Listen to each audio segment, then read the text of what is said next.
I don't want to spend my time doing things that I don't think are valuable enough to me personally.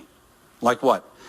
Well, I don't like what I do professionally, I've decided. I like doing this show. I like talking to you guys. But I don't value indulging irrationality, hyperpartisanship. I don't think it's worth my time.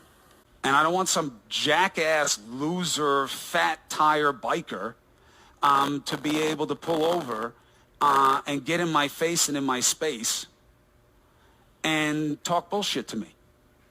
I don't want to hear it. And just like you would, right? You're not going to tolerate that, right? Oh my. What are we going to say to this guy? You know, he's since backtracked on this. Did you see that? We even had headlines from the ultra-liberal BuzzFeed that says, Chris Cuomo denied saying he didn't like his job after he said that he didn't like his job. You know, there's really no going back on this one.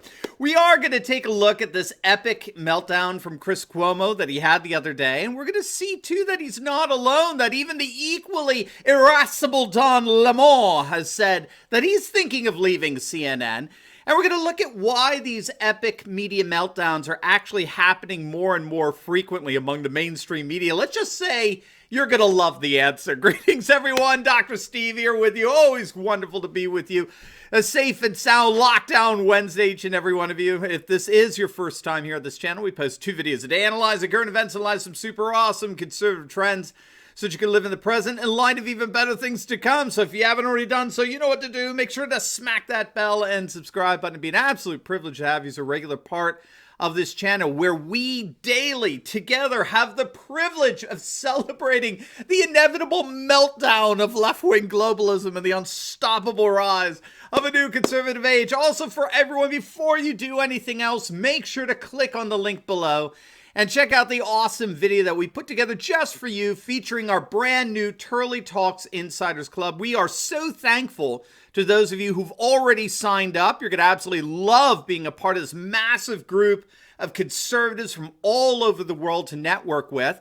By becoming a member, you get more exclusive access to me and our journey together into this new conservative age we're embarking on. Each week, you'll get a special deep dive video reserved solely for our Insiders members, like 45 minutes long. You get access to our private Facebook group that features conservatives from all over the world. Plus, you'll get my monthly reading list to keep you updated on the best and most enriching information that's out there. You get a number of bonus videos, and you'll even get some awesome swag, like our Turley Talks tumbler for you to drink your coffee in, or whatever your beverage of choice happens to be. So don't wait. Make sure to click on that link below and watch the video on the Turley Talks Insiders Club to get a fuller sense of what you'll be a part of. I think you're really going to absolutely love it, and it will be a privilege to journey into this new conservative age right there with you together. All right, gang, let's have some fun today. Should we dive in here? CNN's ultra-liberal host, Chris Cuomo, had an epic meltdown the other day. He was on his Sirius XM radio show, and he just launched into this brutally honest rant about how much he hated his job at CNN. Now, you may know Cuomo's been wrestling with the coronavirus, which he came down with a few weeks back. And of course, we wish him only God's speed in his recovery, but he did say that his battle with the virus has made him rethink his values and question his position over at CNN. He made it clear that he does not like what he does professionally. It's not worth his time anymore. He doesn't like the fact that his show is forced to traffic in things that are frankly ridiculous. And by the way, amen to that, right? Though we may disagree on what precisely is so ridiculous about his show. I happen to think the show itself is ridiculous, but regardless. Now, Chris Cuomo isn't the only CNN host out there that wants out. Don Lemon, who, of course, nobody watches anymore, but he was speaking at a conference sponsored by Financial Times called the Future of News Conference a few months back. And he was one of the speakers. He was there with a number of other, journalists and reporters. And so Don Lemon is there, and he's asked a question. And the question is basically, how long do you expect to stay on air given all this partisan rancor on social media? I think the term was toxic that was used. How much more of this do you think you can take as a major news personality. And Lemon's answer was pretty poignant. He said, and I'm quoting him here, "I don't know. I absolutely love what I do, but I wonder how long I want to do this particular job in the way that I do it." So he didn't know how long he would stick around doing what he does at CNN. And he later clarified that he didn't want to leave journalism altogether, but that he may want to pursue journalism in a different capacity than what he was currently doing. He didn't know if he could continue in his current job there. So what's going on here? If we look around a bit, we'll see that this discouragement among these left-wing activists disguised as journalists is really just becoming par for the course, where more and more so-called journalists are expressing their disillusionment with their profession. What's going on here? I think we all know the answer, at least intuitively. And we've talked about this on a number of other videos. But what's really going on with all this, what's really behind this mass media meltdown that we're seeing virtually everywhere, almost every day, particularly at the Trump press conferences, is they feel like they're losing something. This collective temper tantrum doesn't just happen unless those who are falling apart feel like they're losing something. Something is being taken away from them, and they can't do anything about it. Hence why, we could say they're losing it, right? They're losing it, and the question is, what are they losing?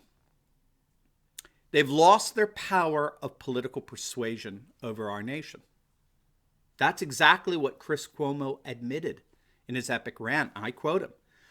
"I don't think it's worth it. I don't think what I do is worth it anymore on CNN because I don't think I mean enough. I don't think I matter enough. I don't think I can really change anything. So then what am I really doing?" You see, that's why we call these guys left-wing activists disguised as journalists. There was a time when the mainstream media could, in effect, bully politicians into doing their bidding. It's not a coincidence that political fads tend to follow what the media, both in terms of news and entertainment, peddles as important. This has long been recognized. It's technically known as agenda-setting theory. Okay, we've talked about this before.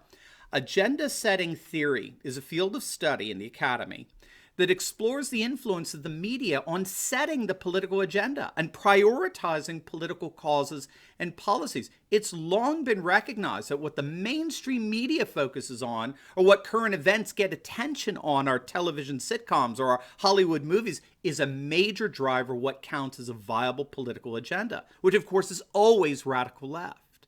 This is why we're not exaggerating the least when we say that reporters are actually left-wing activists disguised as journalists. They're political agenda setters, and they know it. They know it. At least they were. You see, what the Trump years are revealing to the mainstream Marxist media is that their days of determining the content for political priorities are over. More and more of the population simply aren't listening to them anymore. For example, every single mainstream media outlet has lost, they've hemorrhaged viewers. Their ratings are quite literally the lowest they've ever been. Newspaper circulation today is the same as it was in the 1940s. The New York Times isn't even the top 5 news sources anymore. More than 20% of newspapers have shut down across the country. That's 1 in every 5. CNN can't even get 1 million viewers for the primetime lineup. All the major network news outlets, all of them, has seen their audiences cut in half over the last decade. And here's the key. We saw this boldly on display with the Trump acquittal during the whole impeachment thing. This loss of audience share and the rise of the alternative media means that the Republicans are no longer afraid of the mainstream media anymore. The mainstream media always was able to keep Republicans in line by threatening them with unflattering and politically damaging coverage. And what that did is it kept at least a semblance of the notion that the Republicans were the permanent opposition party. They served merely to slow down the inevitable process of making the world more and more into the image of left-wing cosmopolitan progressive values. But conservatives knew that they could never actually stop it, let alone reverse it. That's what the media convinced them of for decades. Until Donald J. Trump. Because then a new breed of Republicans began to realize they didn't have to fear the media anymore. They could be like Arizona Senator Martha McSally, right? Who, when she was confronted with that gotcha question by that CNN leftist reporter Manu Raju, she just completely dismissed him as a liberal hack. And he was so insulted. That's the beauty of it. They don't know what to do when they get confronted like this. Republicans aren't afraid of the media anymore. And that, my friends, is why they are so hysterical. They've lost their power. They've lost their power of agenda setting, which means they've lost the entire reason why the vast majority of so-called journalists joined the mainstream media in the first place. They knew where the real power resided. It was behind the microphone. It was behind the television camera. That's where the real power was in the 60s and 70s and 80s and 90s. And then 2015, when a New York billionaire came down the escalator at Trump Tower and gave a speech announcing his candidacy for president, a candidacy that would be unapologetically nationalist and populist and traditionalist, the media did everything they could to stop him. And like Wile E. Coyote chasing after the Roadrunner, they failed.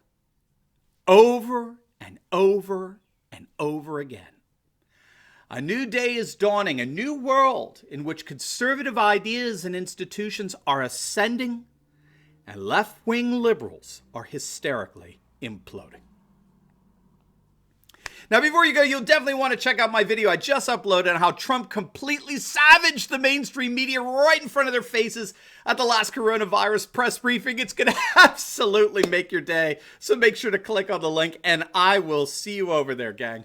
God bless you.